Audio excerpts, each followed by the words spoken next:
So, okay, hello everybody. So, good afternoon for the ones who are here in Brazil.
Can you hear me?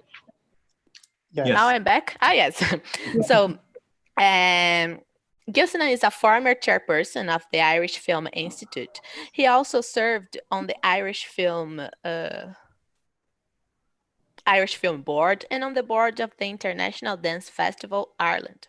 Between 2009 and 2014, Gilsenan served on the board of the Radio Telfis Ireland, where he chaired the editorial and creative output committee.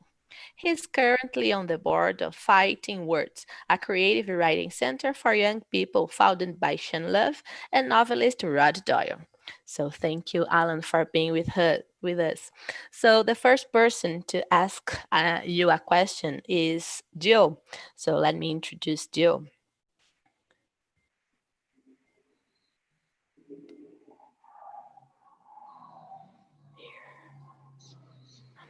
So Jill Henneberry is the Deputy Consul General of Ireland in São Paulo.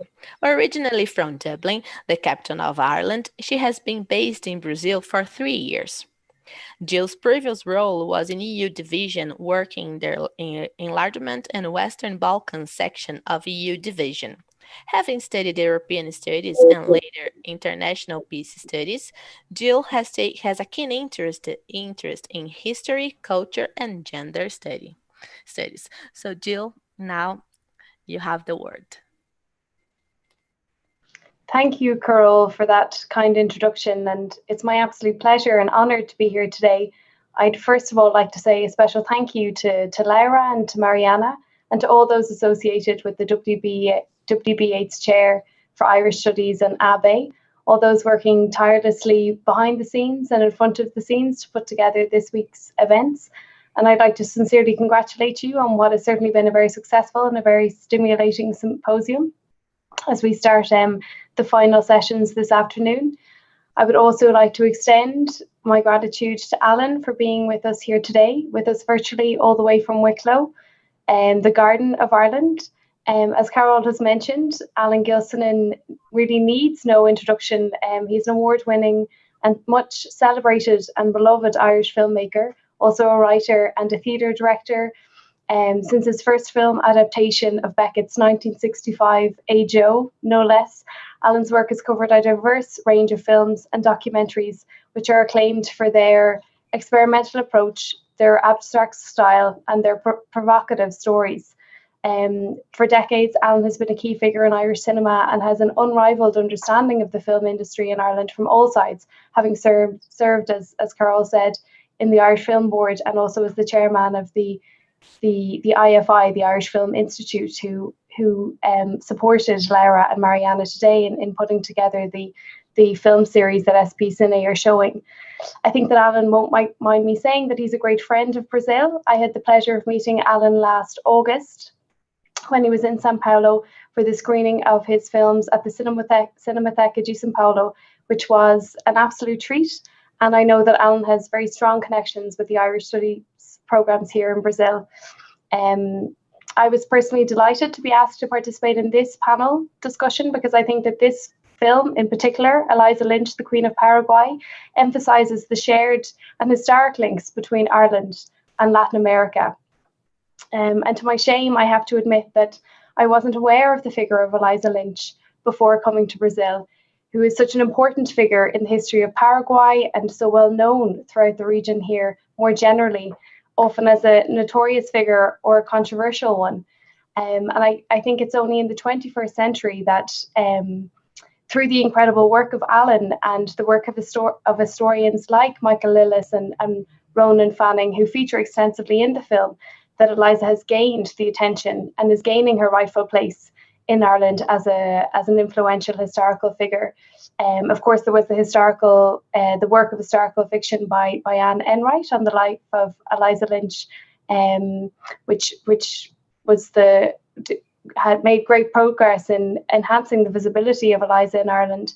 And I think most recently also the work of the Irish Emigration Museum in Dublin, EPIC, through their series and different projects, they are carving out a space for Irish women in history who have fallen through the gaps throughout the centuries.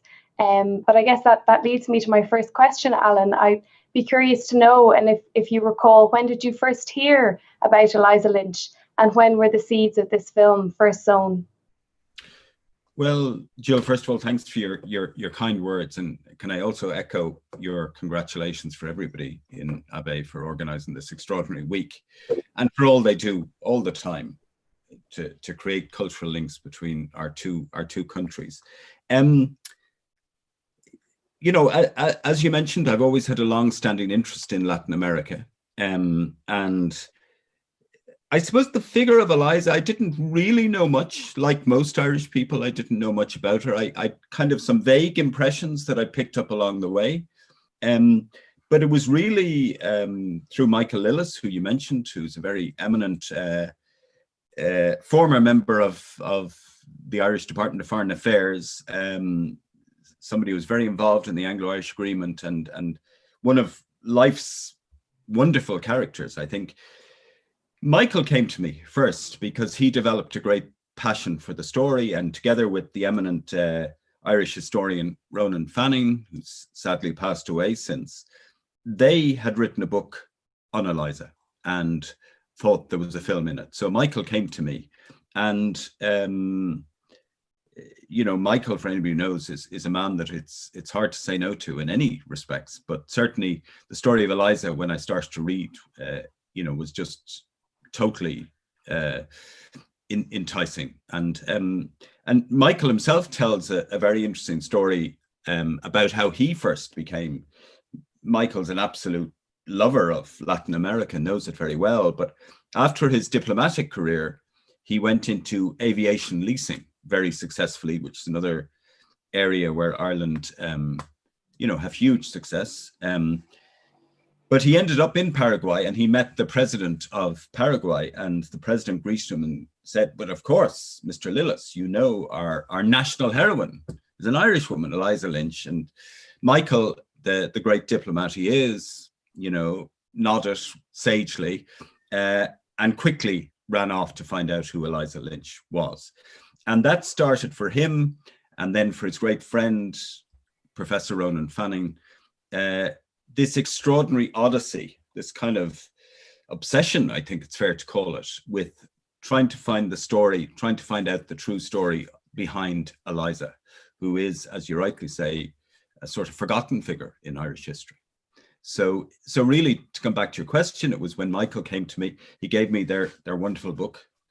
And as I read it, I was just, you know, absolutely transported by the character, by the story, but also the complexity of Eliza's image, the complexities of her life, which I'm sure we'll come to. But really, the kind of watershed moment for me as I read the book was at the back of their wonderful book.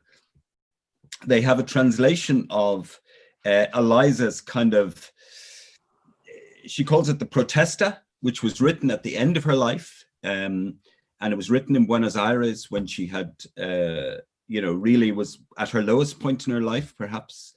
And now, having been this extraordinarily famous, notorious, larger-than-life character in Latin American history, was absolutely broken.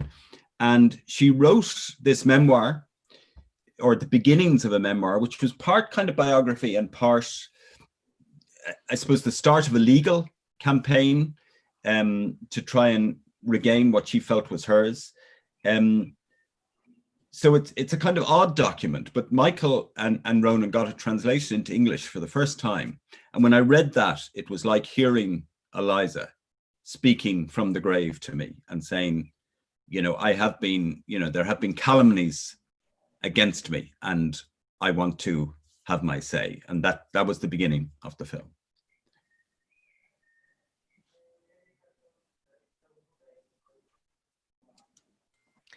So Jill would like to add any other comments or questions?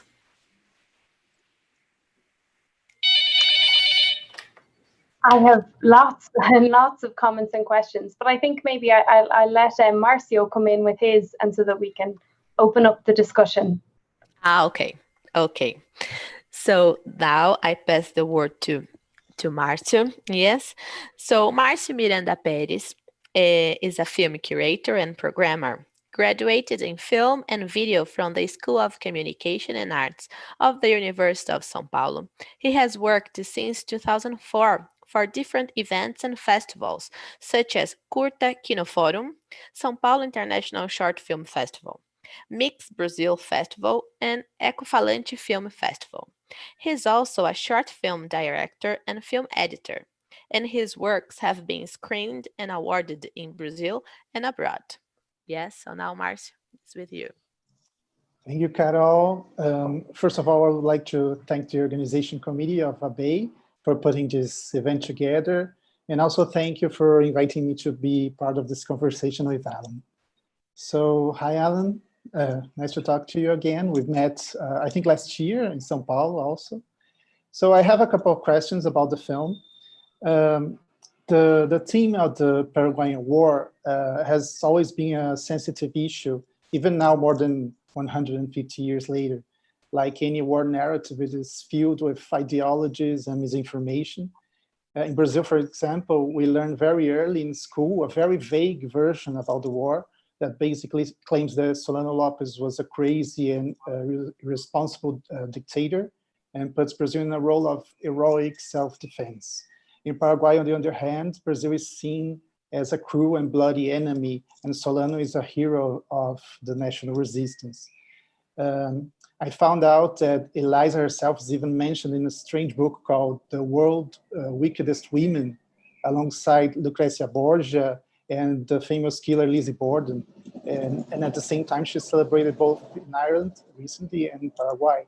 So my first question would be, how did you, Alan, as an Irish filmmaker, choose to approach this warlike reality and investigate these historical facts, considering the origins of the different discourses involved?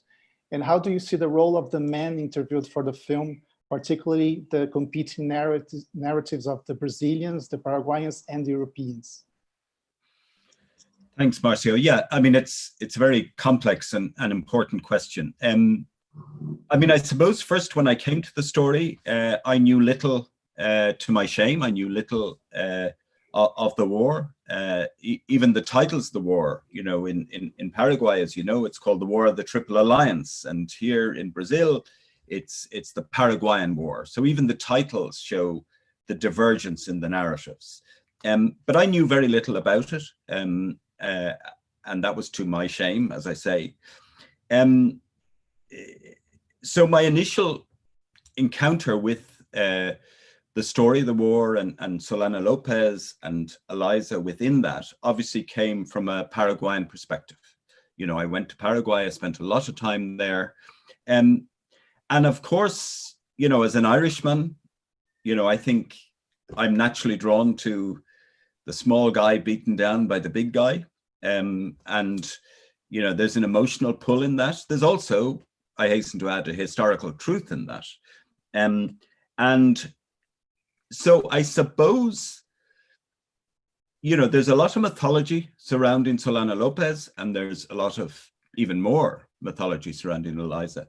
So I suppose, first of all, you know, while the film is very much from Eliza's point of view, you know, I wanted it to be as historically accurate as possible. So when I went to Brazil, having spent a long time in Paraguay to research it, I was shocked at the divergence of views. You know, I can remember going into that beautiful museum in Rio, and there's a whole room dedicated to the Paraguayan War. And as you say, you know, wandering through that gorgeous room, it was like hearing another story. It was a story that, you know, that I hadn't heard before. And so while the film is from a Paraguayan perspective, I also felt it was important that we hear the Brazilian side, even to a small degree. But there were a couple of interesting things happened in the course of making the film. You know, with any documentary, I think the journey of making it is the journey of trying to discover a truth. And one of the things was we had extraordinary support from the Paraguayan government. 2 successive presidents welcomed me, and even though they came from very different political perspectives, you know, were extraordinarily helpful and supportive in our endeavors once they realized we were serious in that. But when we interviewed the president in the film, as you'll see, he actually very formally, and in Paraguayan terms, I think with, you know, words are very important in politics and in diplomacy. And he, for the first time ever, used genocide. And, you know, coming from the president, it wasn't an idle word. And there was a real consciousness in Paraguay that this was an open sore, that this was a political open wound between these 2 neighboring countries, you know, 2 countries that I love. And of course, anybody from Ireland can see echoes in that, you know, and, you know, it's easy to say history is history, but as we all know, history echoes into the present. And we Irish know that, you know, to our cost in over many decades. And thankfully things are better now. But one of the reasons that Ireland's troubled relationship with our neighbor in Britain, who of course we love as well, and all the violence and unrest and division that we've seen in the northern part of our island, some of that was healed by something as simple as an apology. You know, there were crucial moments in recent decades where a British Prime Minister, Tony Blair, David Cameron, actually said, you know, during the Irish famine, we let you down, you know, or during the violence of Bloody Sunday in Derry, during the Irish Troubles, you know, David Cameron apologized for that. And, you know, sorry seems a small word, but I think the symbolic importance of those 2 apologies in the narrative of Irish history was hugely important, you know, hugely important in helping a peace process along. And it seems to me, as an outsider, that there is still this kind of open wound between Brazil and Paraguay. And, you know, it's not up to me to lecture to Brazilians, but I really felt that this was a part of history that in some way needed to be resolved. You know, there were even small things. I can remember filming in Buenos Aires and Paraguayans reminding me that some of Eliza's furniture that was pilloried is in the Red House in downtown Buenos Aires, you know, and that it seemed that there was, you know, very fertile ground for some sort of gesture, some sort of symbolic opening to acknowledge the past. But to come back to the specifics of your question, there are conflicting narratives about Solano Lopez, you know, and Eliza. I think, to talk about the reality of it, I think Eliza, while Solana Lopez loved her passionately, she was less of an influence than people thought. People thought she was the sort of Lady Macbeth figure in the background driving him. I think there was a madness in Solana Lopez. And I think his actions in starting the war, even though the Paraguayans would disagree with me, were foolish, unwise, ambitious, whatever. But while you can debate the origins of the war, both from a Paraguayan perspective, and there's debate in Paraguay as well, of course, where not everybody idealizes Solana Lopez, or you can look at the start of the war from the Brazilian perspective. What seems clear is that when the fall of Paraguay happened in Asunción, when the capital fell, and effectively the war was won, and even the commander of the Brazilian troops at the time acknowledged that, that there was such personal fury at Solana Lopez, coming from the Brazilian side, and perhaps even personally from Dom Pedro, the emperor, that they pursued him to the bitter end, out into Serra Cará, and the famous scene that's become, the iconic moment in Paraguayan nationalism. That I think most people, most observers, and I kind of share this, looking at that story, would feel that whatever you feel about the war and the origins of the war and the merits of Solana Lopez, the absolute relentless destruction of the Paraguayan people at the end of the war did move into something approaching genocide. And I know that's a very inflammatory word. So, and I say this as an outsider, I say this as, somebody who hasn't really isn't really entitled to a view, but I say this as somebody who spent some time in both countries and love both countries, that it seems ripe for some moment of friendship and some gesture of acknowledgement of the horrors of the past. And the horrors, they were, there's no doubt that horrors were inflicted on the Paraguayan people. Yeah, I think in a recent TV show, Roda Viva here in Brazil, Lilian Schwartz, it's a famous, it's a woman who studies society, She mentioned that the passion of the Brazilians for the military kind of started with the Paraguayan War. With the success of the Brazilian campaign, so this has roots in much of the modern situation that we have here. Yes, I can imagine. So my next question would be about Eliza. Eliza Lynch's character is presented in a very different tone from the rest of the film. While the narrations of historical facts are presented in a very lively manner, in rhythm and strong colors, Eliza appears in a contrasting monologue as a ghostly figure in shades of blue. She gives the impression of being on the edge of the narrative thread by the major figures who are discussing historical events. So I would like for you to talk about this choice of treatment for her character and how it may relate to your own work as a theater director. Yes, I mean, the first thing is I'm not a great fan of drama documentary, right? Although this is a drama documentary, I guess. I always feel it's kind of an uneasy mix. But as I mentioned at the beginning, when I read her own defense at the end of the book by Michael Lillis and Ron Fanning, and I heard her voice speaking, from the grave, I felt that somehow this needed to be the narrative of the film because it was so alive to me.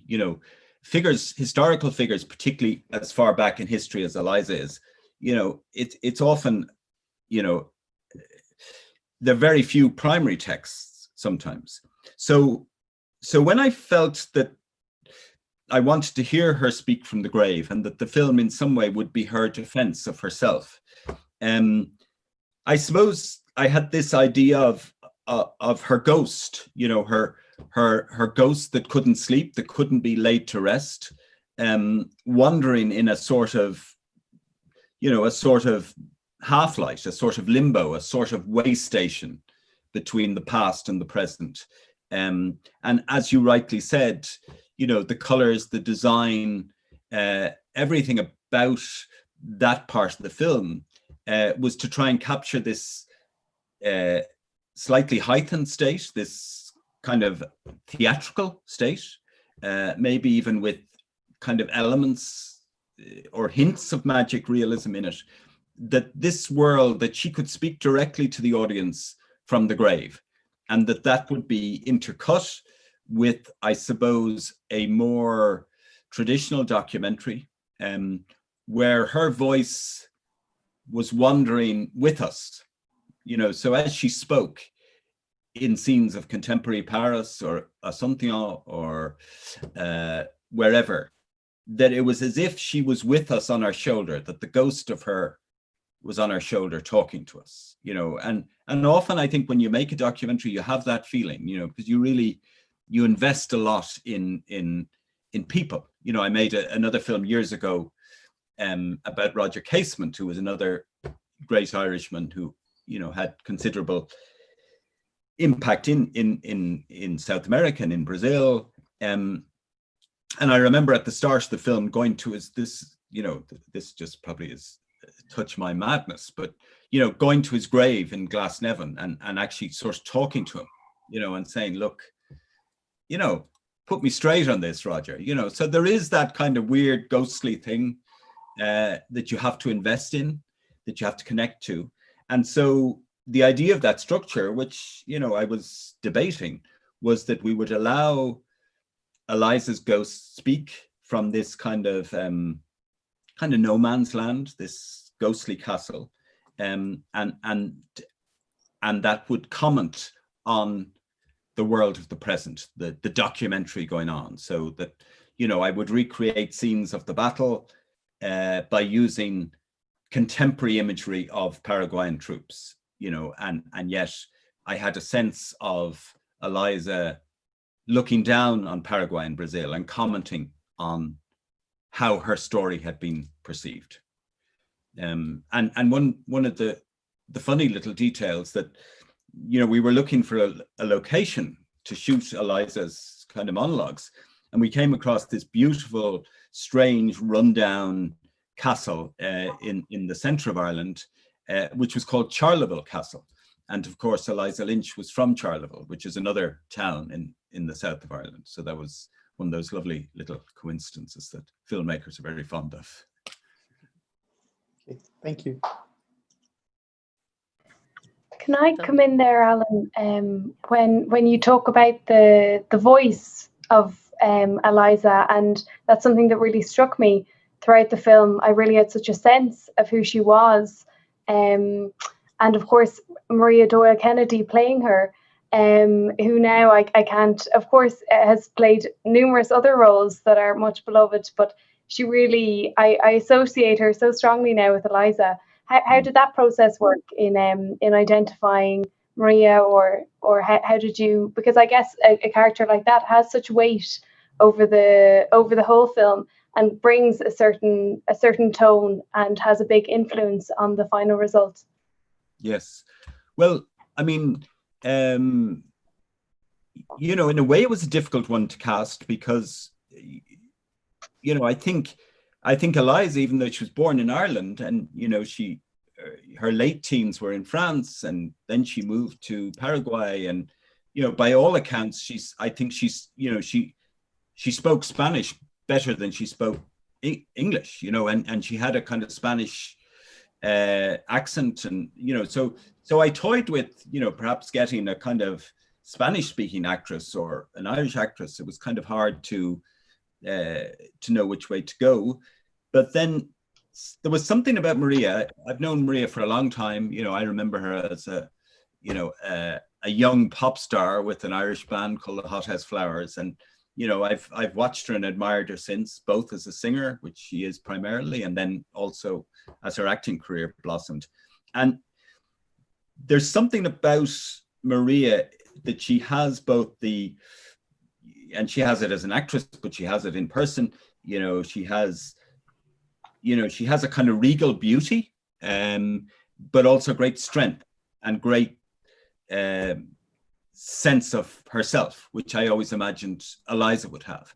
And somehow when I finally, having been thinking all around the houses, Maria just seemed right, you know. And then we had an interesting kind of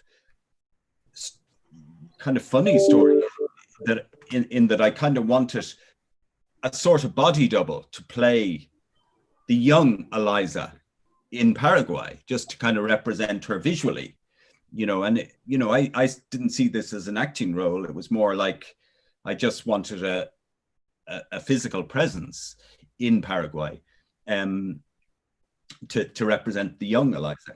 And there was a certain resistance to this in Paraguay. You know, there was a kind of like, I had to hold auditions, and I was kind of going, but it's not really a great acting role. I really just want a body that kind of represents her.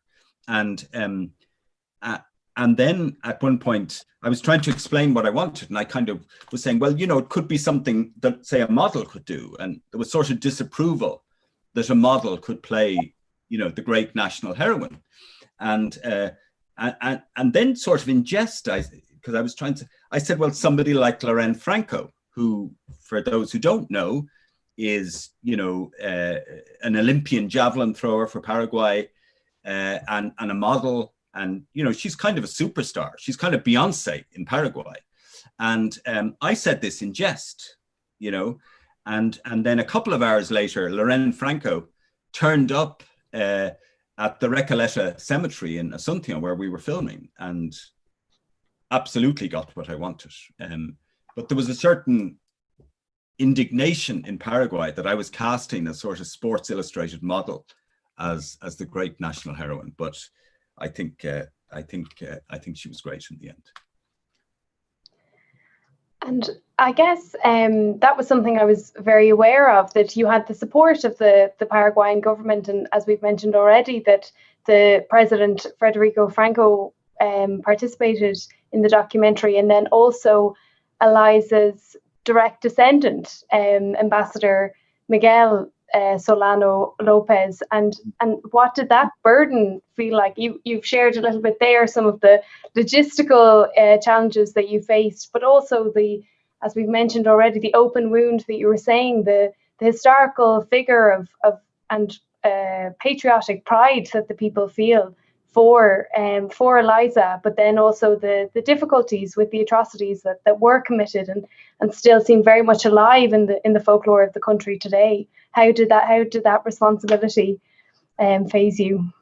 Well, it was big, and as you know, in Ireland, we're very touchy about our historical heroes as well. You know, so I mean, in one way, it was quite funny, because when I talked to Michael about Eliza, and he was saying she's, you know, the national heroine, and you know, we have a slight tendency in Ireland, I think, maybe you'll agree, maybe not, Jill.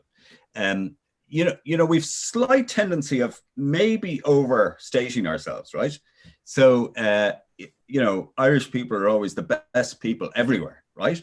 So I was slightly worried, maybe if I went to Paraguay, maybe Eliza Lynch isn't quite as much of a national icon as Michael is telling me. Now, I was wrong, of course. But so I went on a research trip to Paraguay and arrived to the airport where I was met with very burly looking men in suits who demanded my passport as I came off the plane. And I was escorted to a room, and I thought, oh, this is it now. I've walked, you know, Paraguay, I've walked into some kind of Latin American melodrama. You know, at this stage now, I was James Bond, and I was going to break free of these burly security men and run into the forest. But thankfully, the Paraguayan Minister for Culture came in and greeted me very warmly and escorted me to the hotel in a kind of convoy. You know, you will be used to this, Jill, but I'm not. You know, I was thinking I'm Kofi Annan now. I was zooming through the city in a black Range Rover Vogue. And the Minister for Culture, she said, well, first thing in the morning, you're going to meet the president. And it was then the penny dropped, you know, that this was, you know, that she is a huge figure, you know, and I'd underestimate it. And so the next morning, I went with Michael Lillis, who's, you know, as a diplomat is well versed in this, and indeed the Irish ambassador at the time, Justin Maguire, joined us in a gesture of support, and we went to see the president in the presidential palace at 9 in the morning, and we went in, and he was very gracious, and you know, he asked us what we were doing, and you know, happy enough with what we said, you know, said, look, you know, anything we can do to help in any way, we will, because Eliza is such an important figure. And they were true to their word. I mean, they couldn't have been more generous and supportive, two successive governments in Paraguay with us.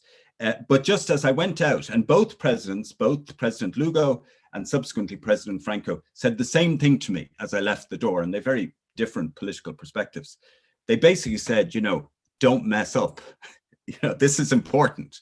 And then when I left that first meeting with President Lugo, I was walking down the stairs of the palace, and there was a huge scrum of paparazzi at the bottom of the stairs. And I said to the Minister for Culture, who was with me, I said, the president must be doing something big today because all the press. And she said, no, that's for you.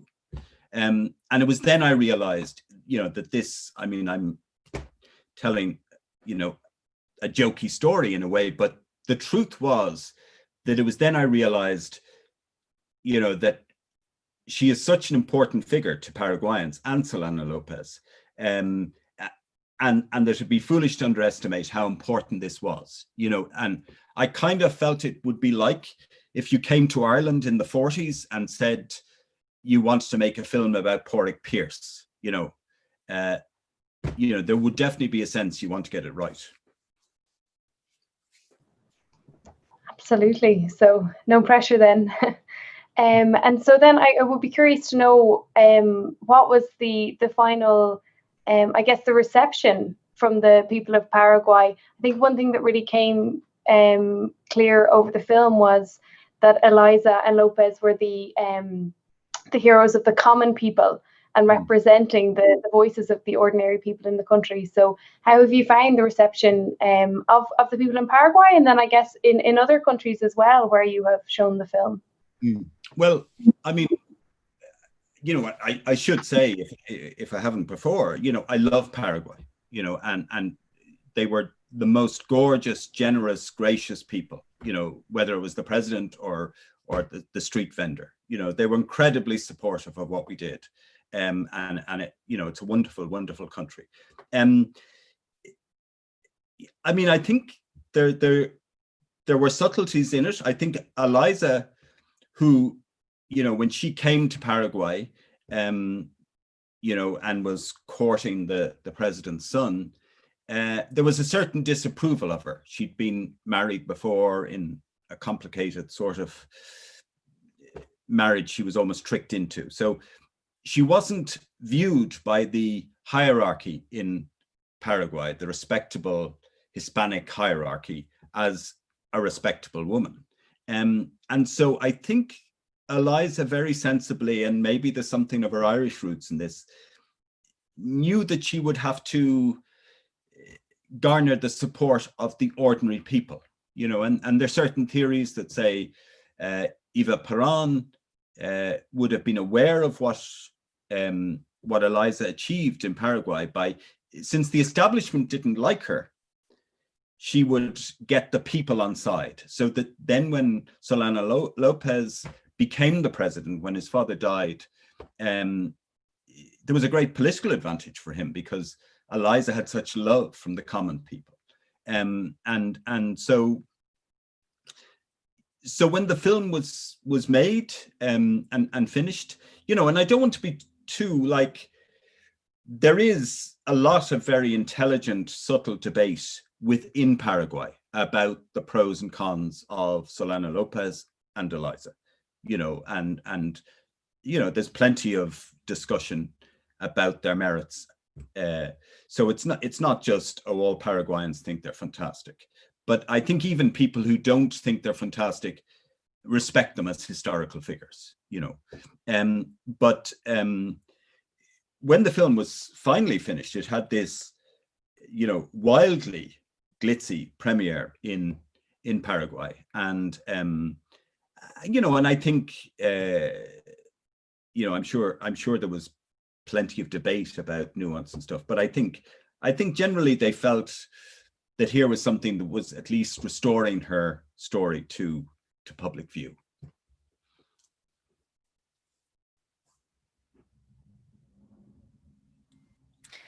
Thank you, Alan.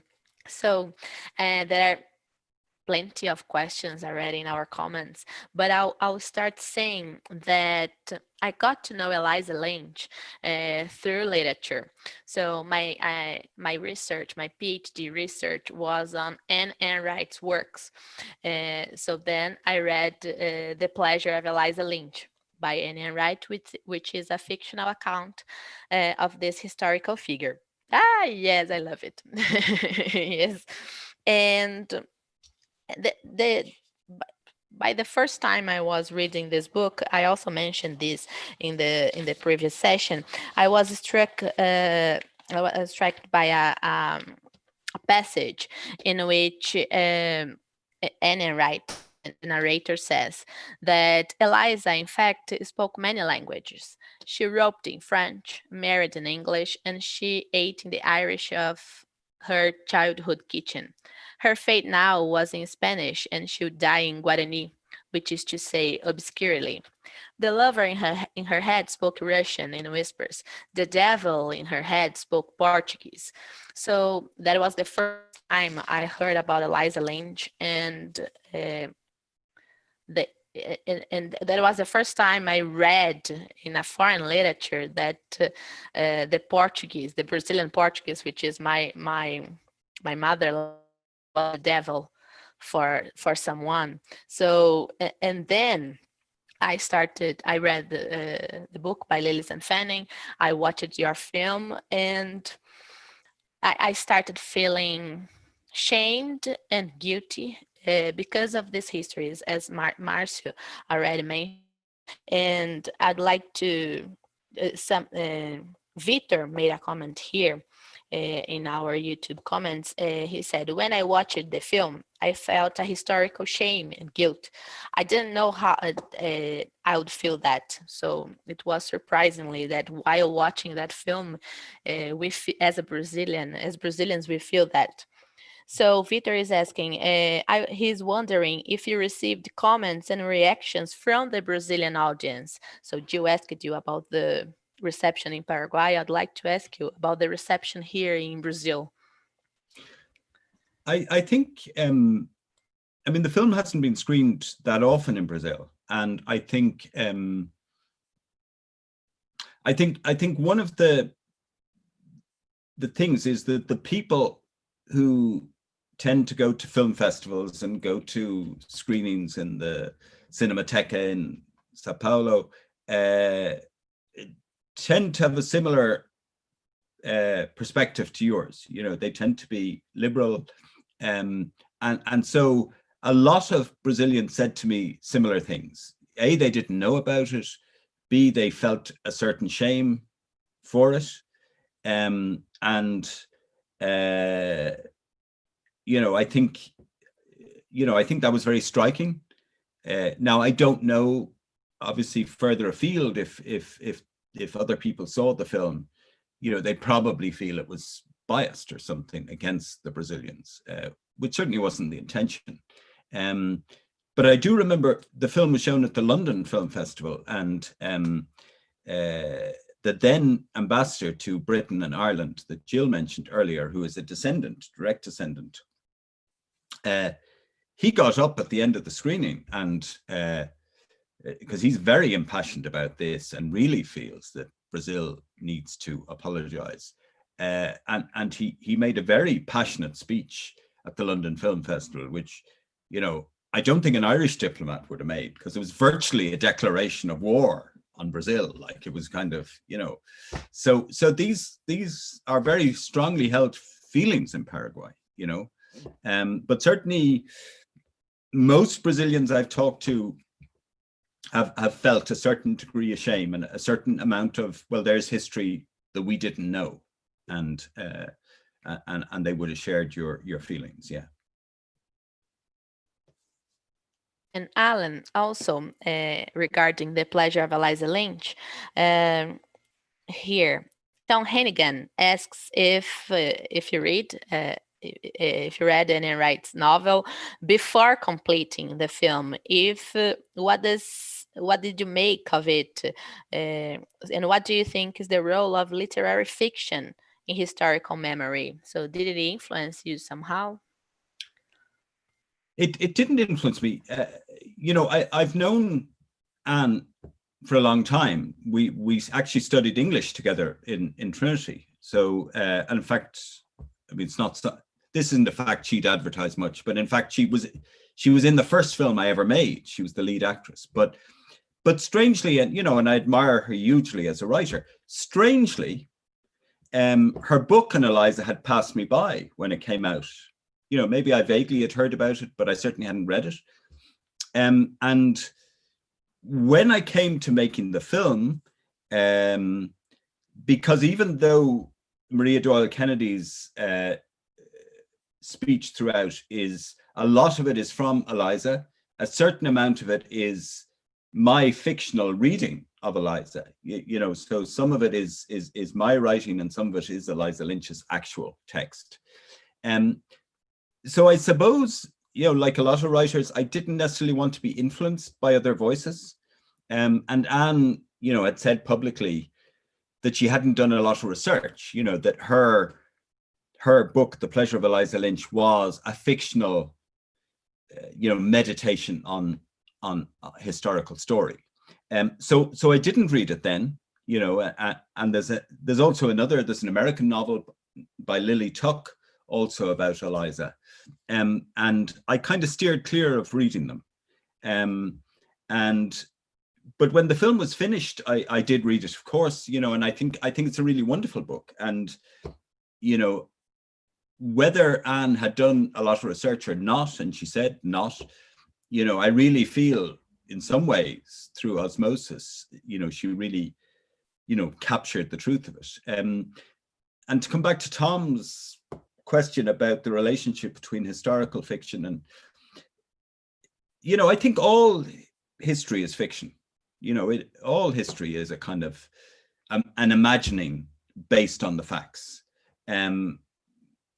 you know, to different degrees, obviously. And obviously novelists are a little more loose with history, but sometimes the fiction can actually approach the essence of a story better. You know, I'm currently doing something on the United Irishmen, you know, which is another distant era in Irish history. And, you know, one of the things I found is that novels in some way have brought me closer to the subject in ways than all the history books, you know. So there's, you know, I think as a filmmaker, you know, you probably need a balance of the kind of more rigorous academic history, you know, which I respect, but also fictional work based in, because somehow not only can it kind of evoke mood and time and place, but it can in some ways kind of get to the heart of it. And I think, you know, I think historical documentary is generally closer to literary fiction than to academic history, you know, and you know, while our film about Eliza, you know, I've attempted, and I know that Ronan and Michael, you know, were very judicious in trying to represent history accurately. You know, it is still an imaginative reconstruction. You know, it is still a version of Eliza, you know, hopefully based in some sort of truth, but you know, I think Anne's wonderful book is no less or more fictional than our film.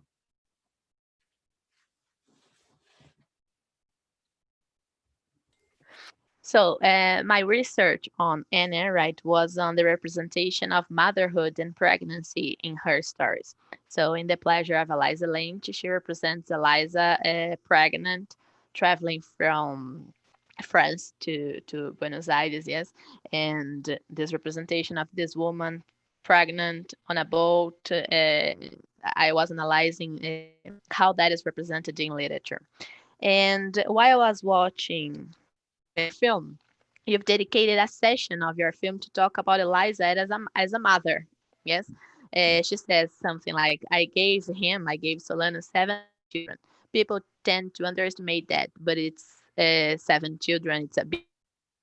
And I'd like to know, why did you decide to include this aspect of Lynch's life? So why is that relevant to portray her also as a mother? I think because, you know, the portrayal of women in history, you know, if they're not just kind of somehow some sort of sexual add-on to the main character, you know, they tend to be demonized to a degree. And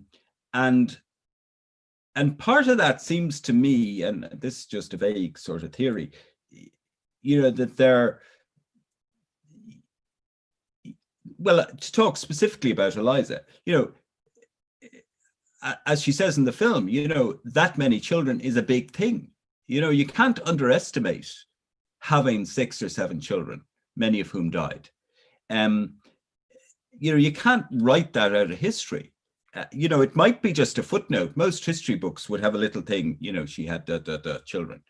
But of course, that's a huge thing, you know, and it's also a huge, you know, one of the mythologies around Eliza was that she was some sort of courtesan for Solano Lopez, you know, but their relationship, you know, endured, and the children endured, you know, and so I felt it was very important that we, you know, that we focused on that as a very strong part of her story, not the only part, not a defining part, but, you know, somehow it seemed to have been sidelined, you know, and of course, you know, the death of her youngest child, which we focused on in the film, you know, that has to be a seismic event in anybody's life.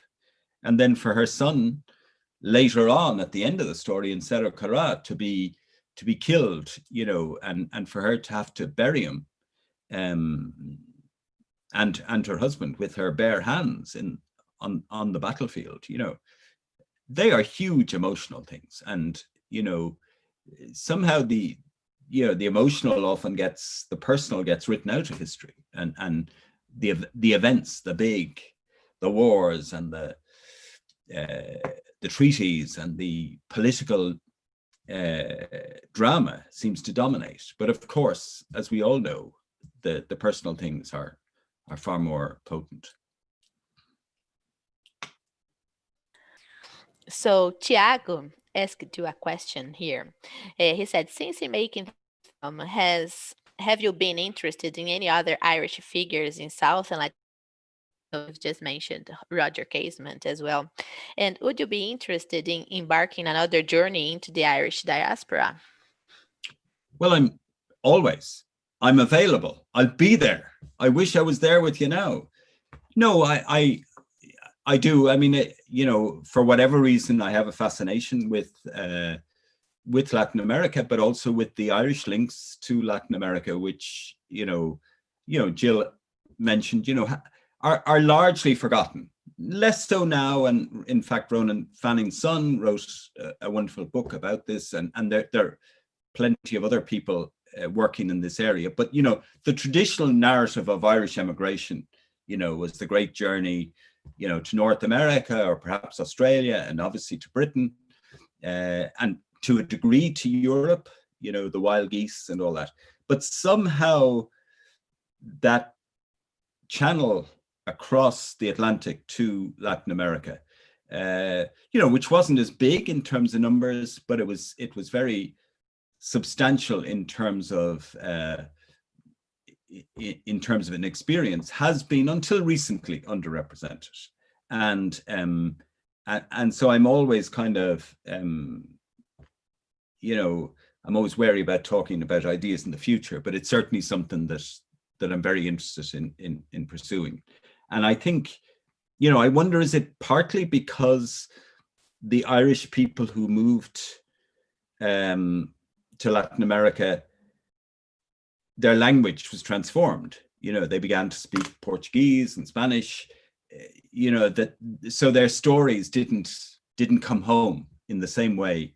The stories of Irish immigrants to North America or elsewhere tended to somehow to filter back to Ireland. But I think the people that went to South America, whether it's historical figures like Eliza Lynch and Roger Casement, but also people like missionaries who have a very strong and kind of noble tradition, Irish missionaries in South America. And also, of course, there were a lot of mercenary soldiers. I'm always worried when I start talking about Irish people abroad like we're saints. There were a lot of slave drivers and mercenary soldiers.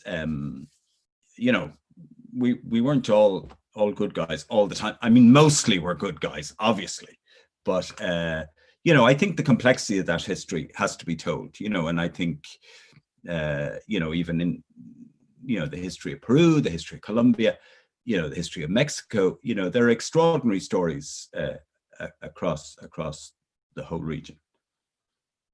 So I'm available. Anybody who wants me to do one, I'll be there. We've heard that loud and clear, Alan, and hopefully once travel becomes possible again, you'll be visiting us over this side of the world. It just struck me with what you were saying there.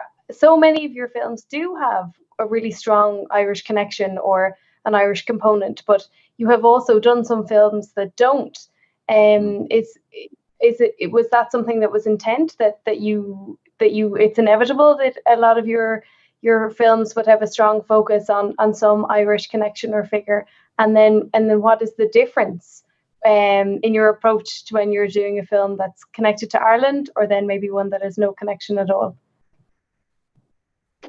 I mean, I think they are different. I mean, I do kind of, I have a great passion for Ireland and interest in Ireland and Irish history and culture, but there's also a part of me feels that's limiting. I made a feature film many years ago in Morocco. I made a feature film more recently in Canada. There's virtually no Irish dimension to it. And in a way, I sometimes find that liberating, that it's a kind of balance, I think. That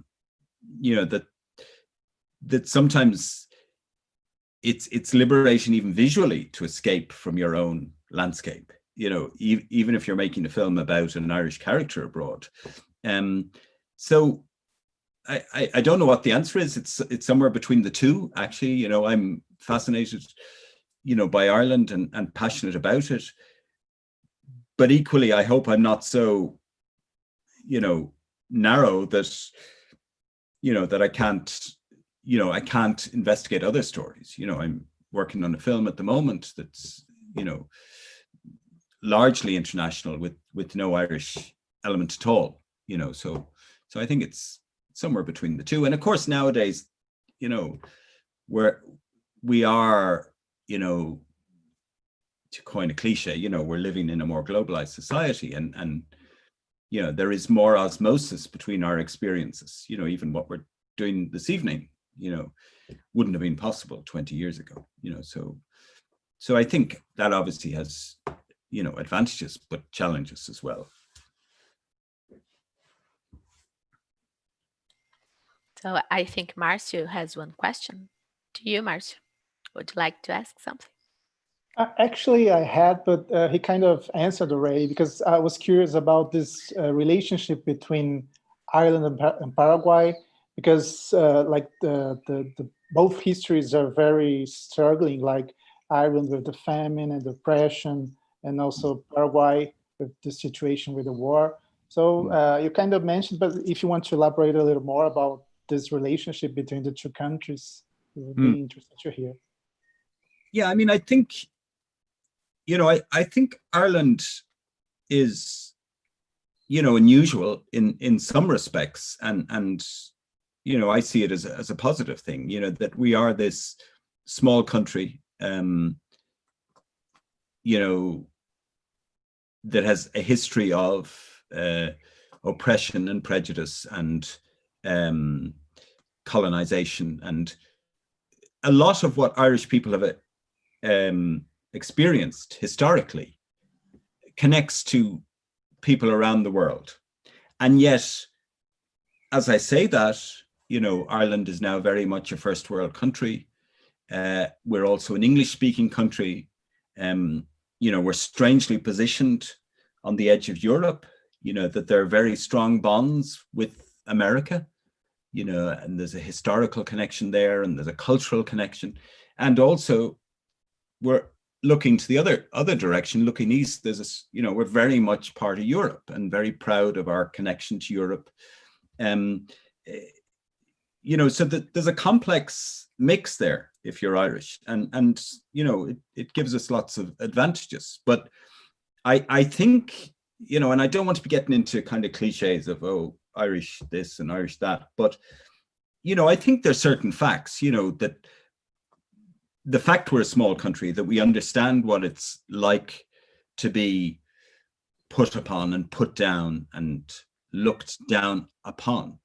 That we have a tradition, say even within the United Nations, our peacekeeping troops, our missionaries, that there is this tradition of Irish people going out into the world, and being able to be in some way an honest broker, because you understand maybe what it's like to be the little guy. But as I say that, we have to be wary too, because Ireland now is, relatively speaking, a very wealthy country. We're in the global context, very privileged people.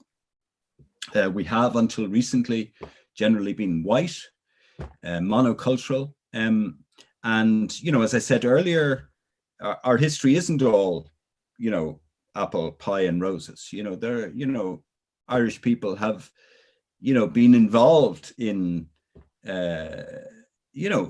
there's an element of Irish history in North America, in relation to slavery. Isn't that something to be proud of? So I don't want to get all gooey and sentimental about being Irish.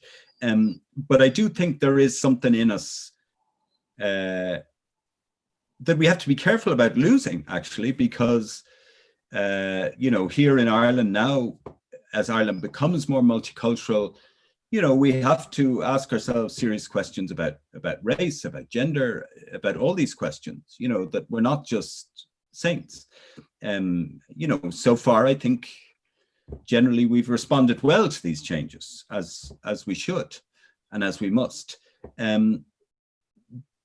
But accepting our privilege in a global stage, I would hope that we retain something of what it's like to be not so privileged. And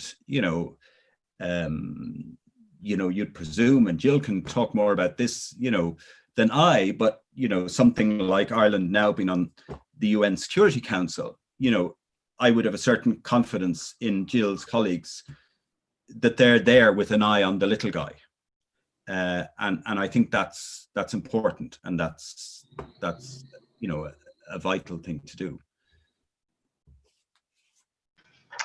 Yeah, I think one of the things that really struck me watching the film as well, one of the kind of connections between Paraguay and Ireland, was the importance of folklore and the stories that we tell ourselves and the narratives that develop. And even though these things happened hundreds of years ago, maybe, how they live on in the conscience of the people.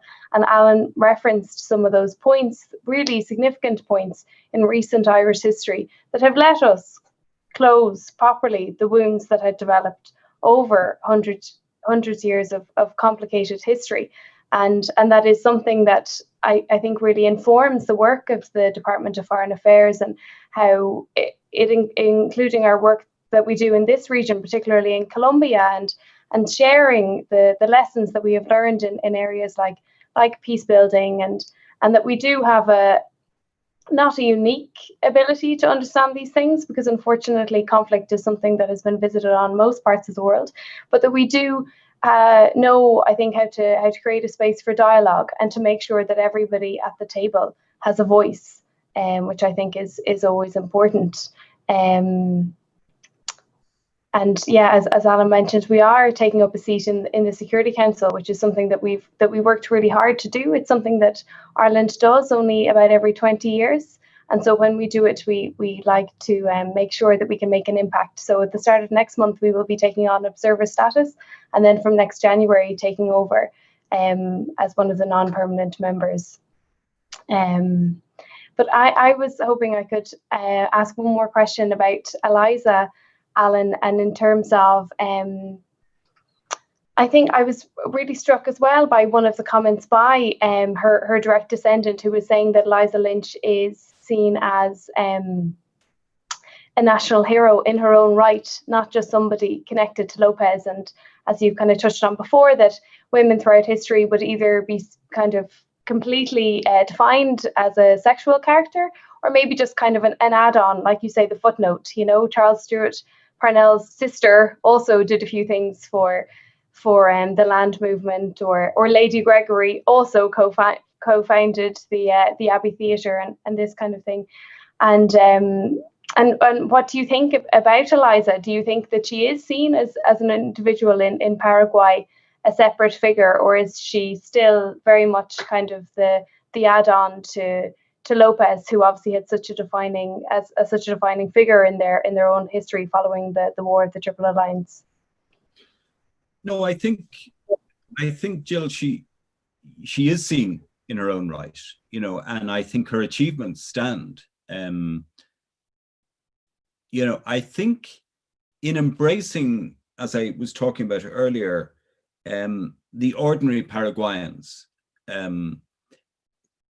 she gave them, I think, a sense of pride in themselves, a sense of agency in their destiny. And it's kind of complex, because Eliza, you know, she was a very glamorous figure. She had very fine tastes. You know, she was a very wealthy woman at a certain point, which is often forgotten. And, you know, she would be responsible, you know, people would credit her with culturally bringing certain things like fashion into Paraguay from Paris, also music from Europe, you know, that at a certain kind of level, you know, she led quite a glamorous, gilded life for quite a long time, and yet had an impact in the culture in terms of bringing all this European fashion and culture into the country. So she liked the fine things in life. You know, she wasn't like, you know, a sort of woman of the proletariat in that regard. But she seemed to be able to balance that side of herself with a real love of ordinary Paraguayans. And I think that love that she had was, you know, was given back to her, and given indirectly to Solano Lopez, who of course was a dictator. But I think somehow, you know, and Paraguay was a dictatorship till relatively recently. But I think something in her embrace of ordinary Paraguayans, I think might have been the first step in terms of moving towards democracy. And also, I think there's a complication in Paraguay that, for sociological reasons that are probably beyond my explanation now, most Paraguayans have some Guarani native Indian blood in them. So it wasn't historically such a hierarchical the Hispanic overlords and the elite, and then the poor peasants. That isn't quite as simple a narrative in Paraguay. And I think even though, as I say, she was wealthy and Solano Lopez was a dictator, I think there was something in her embrace of the ordinary people was very important socially.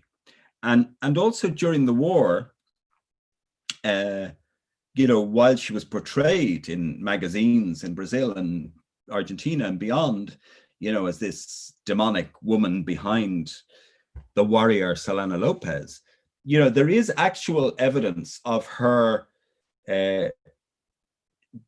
maybe not having as much of an influence on the war, but having a great influence in terms of caring for Paraguayans who were starving, being involved in hospitals for injured Paraguayan soldiers.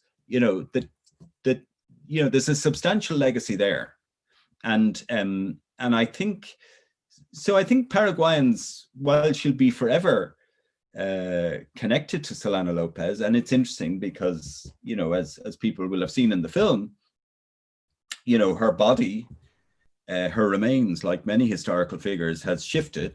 She was buried in Père Lachaise in Paris, and then moved to the military authorities in Paraguay, and then finally moved again to where she is now in Recoleta Cemetery in the center of Asunción. But there are many people think she needs to move further down the road and be buried with Solano Lopez, because she's still not interred with him, because they weren't married. And so her journey may not be over yet. But regardless of where her remains end up, I think her spirit is definitely one of,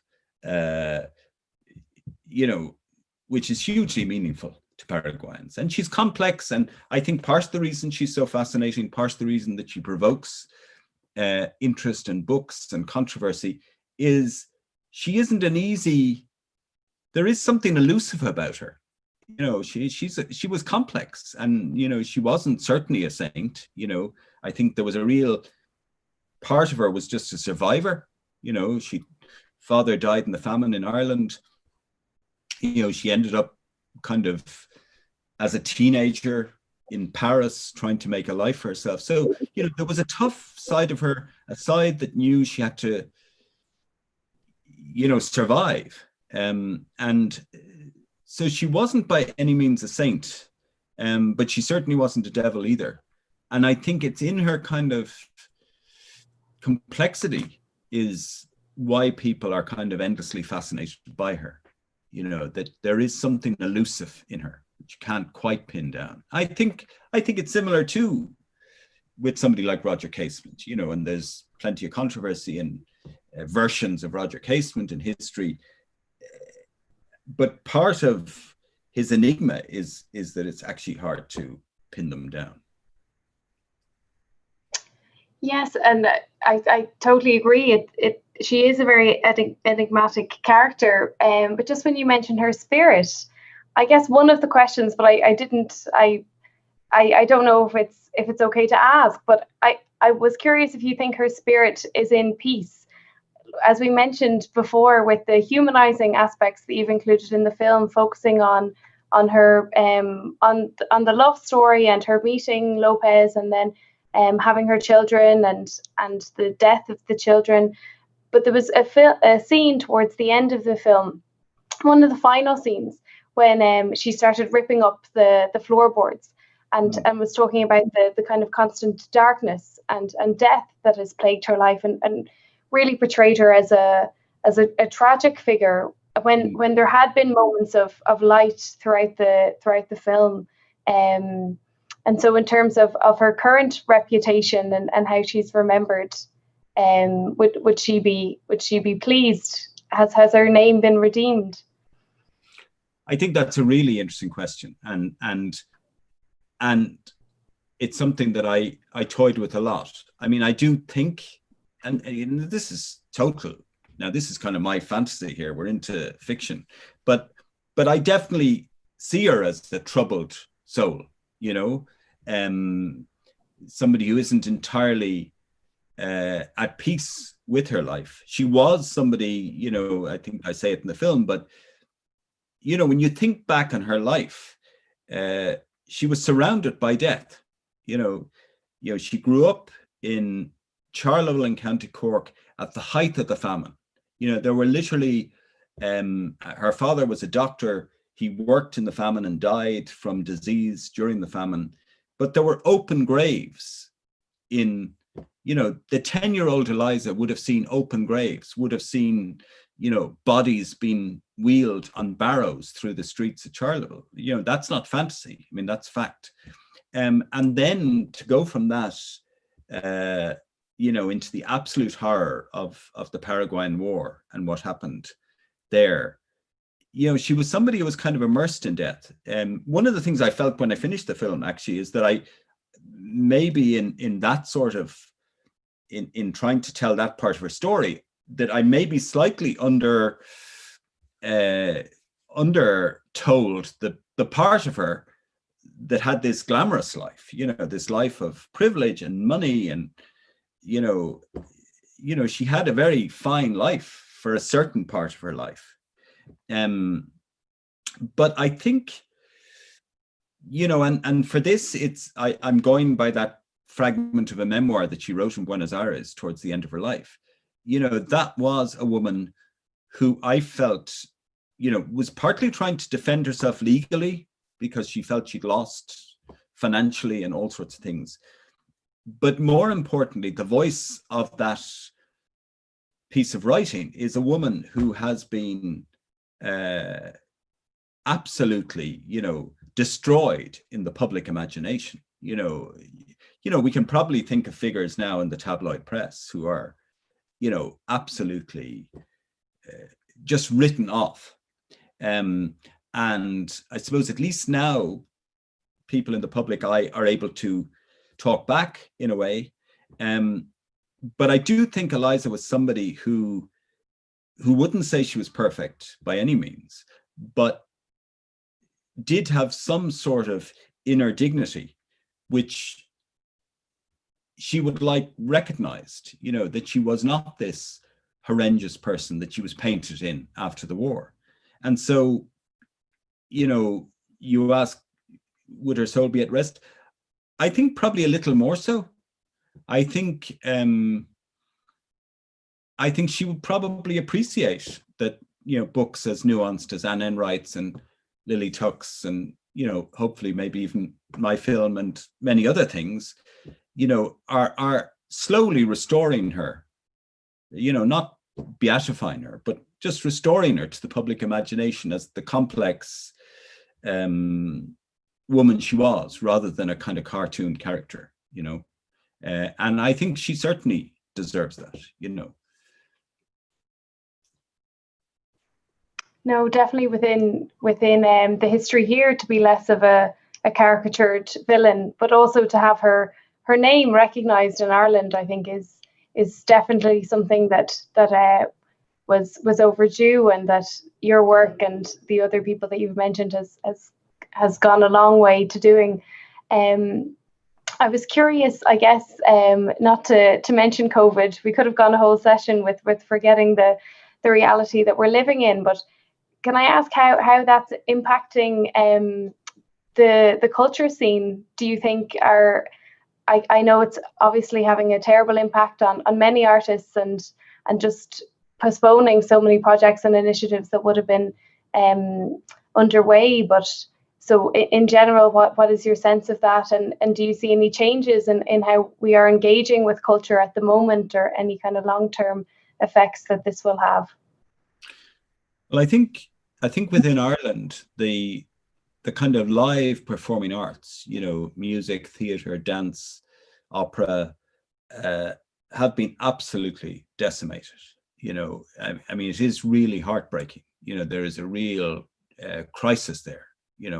And I think people have been resilient enough, in recent months, and trying to do things online, but I think for people who are involved in the live arts, there's only so much you can do.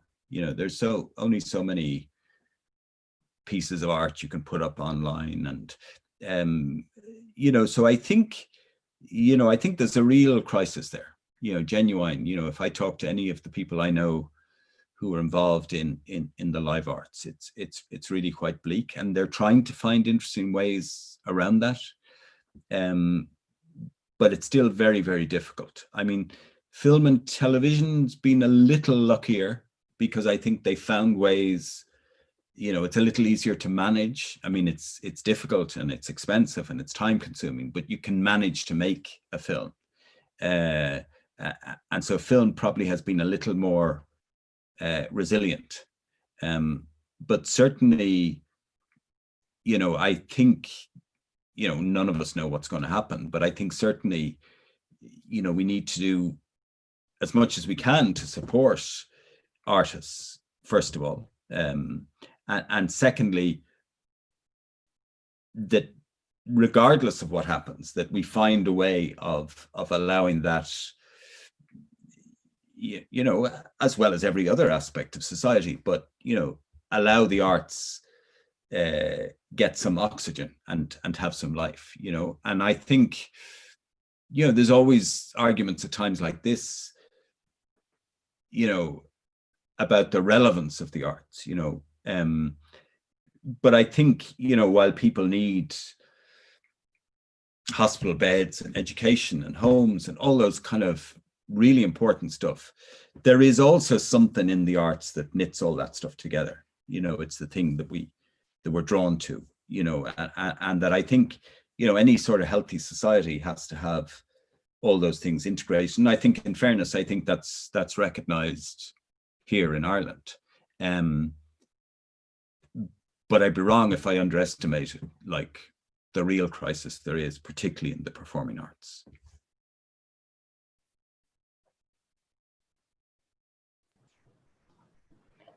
No, absolutely. I totally agree. And I think at this time, while people try to find creative solutions, but we're still very much in an interim period, and there will be effects felt after this, and we need to look into that. But I do think that many, what we've even found here, and I think today is an example, but lots of space online to promote what that sense of Irish culture and bringing people closer to it who wouldn't have had a chance beforehand.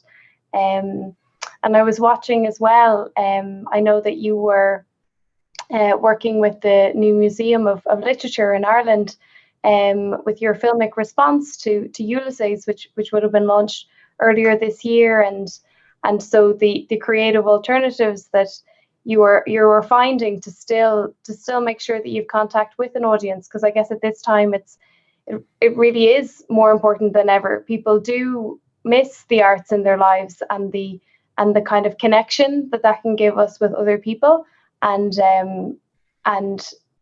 so that we can feel that we're not alone at this difficult time.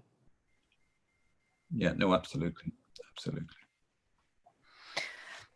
So there are still some questions here on YouTube, but unfortunately we have to due to time constraints, we have to stop it here. Yes, but I'm sure we'd like to keep talking about this wonderful film and all of what is connected to the film and to our personal Brazilian history here in Ireland and our neighbor Paraguay. So I'd like to thank Marcio and Jill, yes, for participating here in this moment. And mainly I'd like to thank you, Alan, for being part here of this moment, for answering all these questions. And I'm sure we are all fascinated by the production and all the processing of filming Eliza Lynch, and the Brazilian audience here that is following us is really interested in it.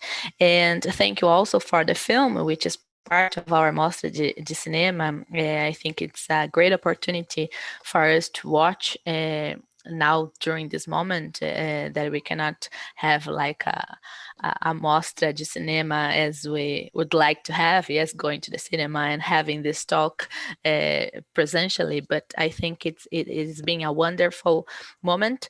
And so now we have to put an end here to this talk. I invite you all to take part in the closing ceremony.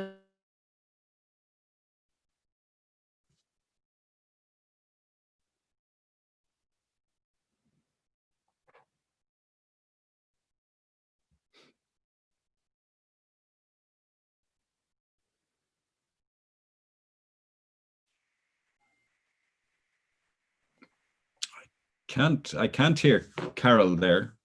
I but oh, you back? Yes, I'm here. Can't you hear me? I said thank you very much for your participation here in this moment. Thank you for talking about this wonderful film.